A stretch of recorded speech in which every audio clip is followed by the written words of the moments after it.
Hello students, welcome to my channel. In this video हम बात करेंगे एनसीईआरटी एक्सरसाइज क्वेश्चन नंबर 2.6 की।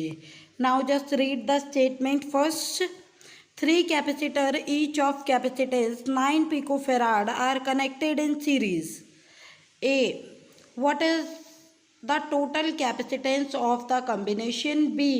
What is the potential difference across each capacitor if the combination is connected to a 120 volt supply? Now, first of all, we try to understand what is combination. What is combination here? Series combination. Series combination.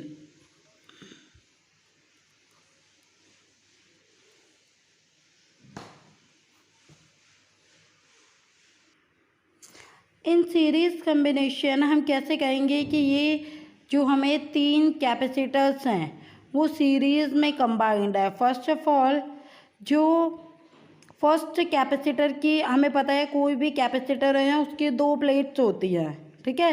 तो capacitor की first plate तो battery के positive terminal से connect हो, जबकि capacitor की दूसरी plate दूसरे कैपेसिटर की फर्स्ट प्लेट से कनेक्ट हो, और दूसरे कैपेसिटर की दूसरी प्लेट तीसरे कैपेसिटर की पहली प्लेट से कनेक्ट हो, और इसके जो लास्ट कैपेसिटर होगा उसकी सेकंड प्लेट किससे कनेक्ट हो? बैटरी के नेगेटिव टर्मिनल से कनेक्ट हो। तो हम ये बोलेंगे कि capacitor are connected in series order. Now we know that कि अगर मैं यहाँ से कुछ एनर्जी ट्रांसफ़र करूँ, मीन्स कुछ करंट मैंने यहाँ पॉजिटिव टर्मिनल से चार्ज गए, तो सपोज तो यहाँ पर पहले कैपेसिटर में भी क्यू चार्ज होंगे, दूसरे कैपेसिटर पर भी क्यू चार्ज होगा, और तीसरे कैपेसिटर पर भी क्यू ही चार्ज होंगे, और जो करंट फ्लो हो रही होगी, जितनी करंट सर्किट में अंदर जा रही है उतनी ही करंट बाहर आ रही है।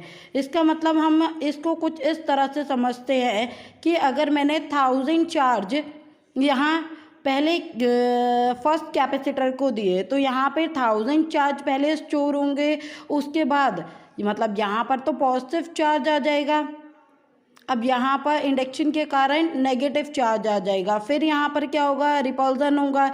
ये 1000 चार्ज कैपेसिटर 2 में स्टोर्ड होंगे, यहाँ पर भी सेम वही कंडीशन, ये प्लस बनेगा ये माइनस बनेगा, फिर से चार्ज होंगे वो रिपल होंगे और कहाँ चले जाएंगे? कैपेसिटर की तीसरी प्लेट में जाएंगे, और यहाँ पर भी 1000 चार्ज स्टोर्ड होगा, और उसके बाद रिपल्सन के कारण यहाँ पर क्या हो जाएगा? फिर से 1000 चार्ज वापस आ जाएगा।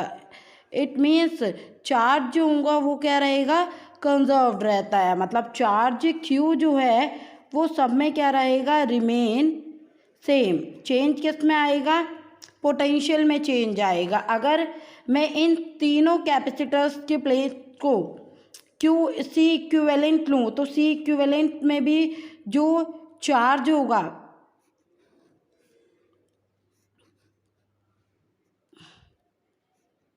वो क्या होगा? क्यू ही चार्ज होगा, और सी इक्विवेलेंट को मैंने क्या ले लिया? सी इक्विवेलेंट लिखा। इट मीन्स ये हो गई हमारी पावर सप्लाई वी वोल्ट की। अब अगर मैं टोटल पोटेंशियल यहाँ पे फाइंड आउट करना चाहूँ, ये क्या है? वी वोल्ट है, तो वो वोल्टेज किसके इक्वल होगी? V equals to V1 plus V2 plus V3। It means हम यहाँ पर हम क्या देख सकते हैं कि अगर मेरे पास कोई भी एक पैरेलल प्लेट कैपेसिटर है, ठीक है, सॉरी, अगर हमें कोई भी एक कैपेसिटर की प्लेट दे रखी है, तो हमें Q और C की वैल्यू पता है, तो हम क्या फाइंड आउट कर सकते हैं? किसी तीसरी वैल्यू V को हम क्या कर सकते हैं? फाइंड आउट कर सकते हैं। Now in this we know that charge is directly proportional to V। तो हम इसको और कैसे लिख सकते हैं? V को हम क्या लिख सकते हैं? Q upon C equals to V, क्योंकि हमें पता है चार्ज जो होते हैं वो पोटेंशियल के प्रोपोर्शनल है। तो यहाँ पर हम क्या लिख सकते हैं? V1 को हम क्या लिखेंगे? V1 इक्वल्स टू, चार्ज तो सेम है, that is Q upon capacitor first plate क्या होंगी कैपेसिटर की C1, ऐसे ही कैपेसिटर की दूसरी प्लेट के लिए जो पोटेंशियल होगा वो क्या होगा Q अपॉन C2, और कैपेसिटर की तीसरी प्लेट के लिए जो पोटेंशियल होगा that is Q upon C3। It means सबकी वैल्यू को इस इक्वेशन में रखेंगे, what will come that is Q upon C equals to Q upon C1 plus Q upon C2 plus Q upon C3। Charge सब में same है तो मैं इसे क्या ले लूँगी, रिमूव कर देंगे, what will come C1 upon CS जो सीरीज कॉम्बिनेशन के लिए निकाल रहे हैं, what will come 1 upon C1 plus 1 upon C2 plus 1 upon C3। अगर मैं यहाँ पे C इक्विवेलेंट में फाइंड करती तो वो क्या होता 1 upon C equals to 1 upon C1 plus 1 upon C2 plus 1 upon C3।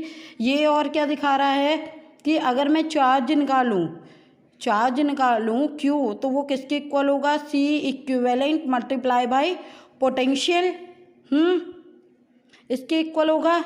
Now come to the, अब हम सॉल्यूशन में आते हैं सीधे सीधे। क्या दे रखा था, 3 capacitor of each of capacitance 9 picofarad के 3 कैपेसिटर्स दे रखे हैं। इस पर जो कैपेसिटेंस है वो 9 पिकोफैराड है, ठीक है। मतलब यहाँ पर हमें जो कैपेसिटेंस दे रखा है सीरीज कॉम्बिनेशन में वो तीनों के लिए इक्वल दे रखा है। यहाँ पूछा गया है फर्स्ट पार्ट में what is the total capacitance of the combination. हमें पूछा गया है कि सीरीज कॉम्बिनेशन के दौरान यहाँ पर टोटल कैपेसिटेंस कितना होगा। Then we are given that C1 equals to C2 equals to C3 equals to C, that is 9 picofarad, and we have to calculate the total capacitance. So we know that 1 upon C equals to 1 upon C1 plus 1 upon C2 plus 1 upon C3। Total हमने कितना लिया है, C consider कर लिया। तो यहाँ पर इसको while solving this what will come 3 upon C। So capacitance in series CS equals to C upon 3। C कितना दे रखा है 9 picofarad, just cancel this value, what will come 3 picofarad. So total capacitance is CS equals to 3 picofarad. This is the first answer of first part. Now see question number 2.6 का B part देखते हैं अब हम। In B part in series combination, अब उसने बोला है कि what is the potential difference across each capacitor if the combination is connected to a 120 volt supply.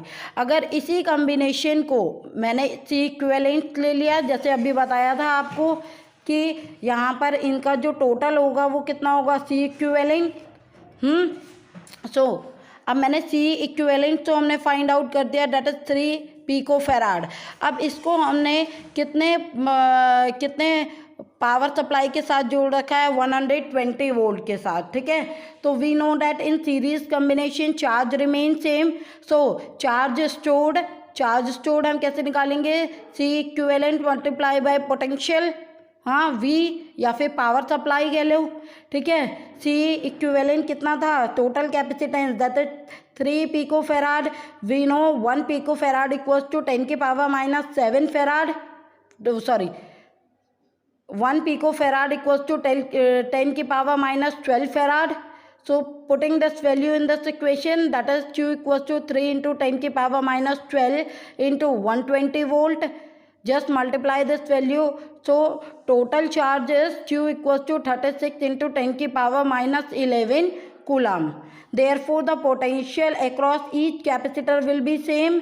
क्यों यहाँ पे potential हमारा हर एक कैपेसिटर के लिए सेम कैसे है, क्योंकि because Q and C are same for all. यहाँ पर जितना पोटेंशियल इस वाले कैपेसिटर के लिए होगा उतना ही पोटेंशियल इसके लिए भी होगा, उतना ही पोटेंशियल इसके लिए भी होगा, क्योंकि यहाँ पे चार्ज और कैपेसिटेंस क्या दे रखे हैं, equal.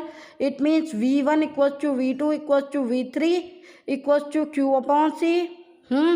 Putting the value of Q and C in this equation, just cancel this value, that is what will come 40 volt will come. Alternate method क्या है बी पार्ट को सॉल्व करने का, V equivalent equals to V1 plus V2 plus V3, यहाँ से यहाँ तक V1 plus V2 plus V3। हाँ, so V equivalent equals to V plus V, potential तीनों के लिए सेम है, दैट इज 3V। तो V इक्विवेलेंट कैसे फाइंड करेंगे, V equals to V equivalent upon 3, value put up करो, टोटल पोटेंशियल यहाँ पे कितना दे रखा था 120 वोल्ट। हाँ, 3 से डिवाइड कर दिया तो what will come 40 volt. I hope आप लोगों को इस वीडियो में क्वेश्चन नंबर 2.6 समझ में आया हो। Thank you.